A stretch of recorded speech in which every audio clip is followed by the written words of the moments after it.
Thousands of people have been hired at the Department of Homeland Security, and these numbers are only going to continue to rise. Many of these people, they now have six-figure salaries.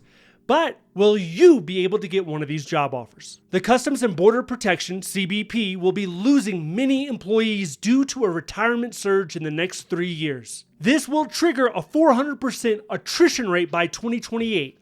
Right now, this agency has a little over 28,000 employees all over the country, but that's nowhere near enough. The agency is currently short over 5,000 CBP officers, and that's not even considering the future attrition. So what's the plan? We have the CBP commissioner saying that they're going to have to overhire in 2026 and 2027 just so that they can prepare for 2028. If they're not able to, if they cannot get enough people on board, well, that means they're going to have to pull that overtime lever, maybe look at some contracting to supplement the federal workforce. When someone thinks of a CBP officer, sometimes they have this vision of a Border Patrol agent. But those are two different positions. Those are two different organizations. The usbp is the U.S. Border Patrol, and it's a law enforcement agency under the CBP. So what's the difference? Border Patrol agents protect and patrol the southern and northern border. CBP officers inspect and examine passengers and cargo at ports of entry. Many people compare a CBP officer to a TSA agent, the guy with the blue shirt at the airport checking your bags, because they're essentially just screening and examining, right?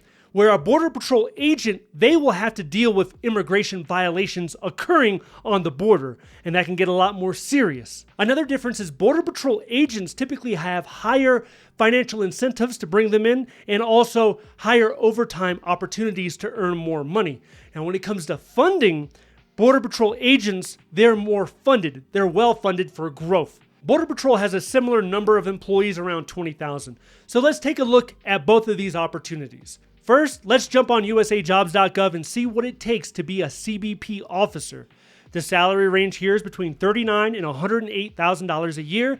This is an entry-level position starting at GS5. And right below the salary range, you'll see where it mentions overtime pay. It says a fully trained officer is eligible for up to $45,000 in overtime pay in addition to the starting salary. When you accept this job, it'll either be at a GS5 or a GS7 level. But if you scroll down on the announcement, you can see the promotion potential is up to GS12. And then if you add the $45,000 of potential overtime to a GS12 salary, you can easily get over $130,000 a year. But that's going to be location dependent on whether or not you're able to get this overtime. Speaking of locations, you can see here there are dozens that you can pick from. You'll be asked for your preference of location.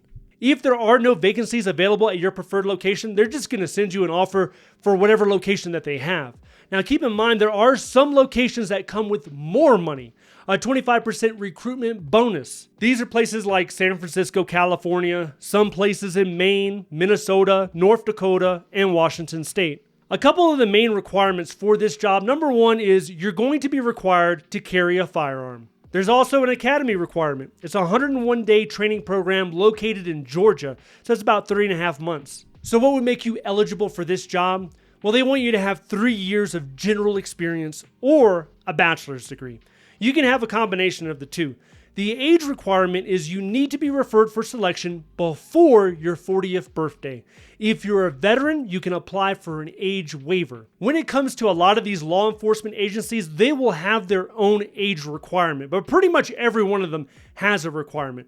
Usually it's something like 37, 37 and a half, 40 years old, something along there. Okay, now let's take a look at being a Border Patrol agent. First thing you notice, on the job announcement, they have a $30,000 bonus. The salary for this one is $48,000 to $87,000 a year. And this position is not on the GS pay scale. Unlike the CBP officer, it is on the GL pay scale. It does mention that a fully trained Border Patrol agent may be eligible for an additional 25% of base pay. The pay grade goes up to GS12, which may seem confusing because you're starting at a GL and then it converts to GS. Well, GL is a common pay scale used for law enforcement officers, and it only goes up to 10.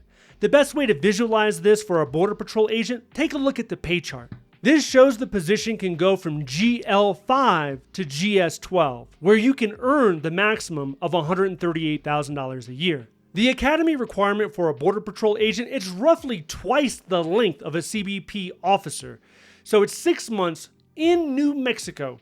And the specialized experience for this job is very similar to a CBP officer. They want about a year of general experience. And keep in mind that both of these positions, they do require a polygraph examination. That's a lie detector test.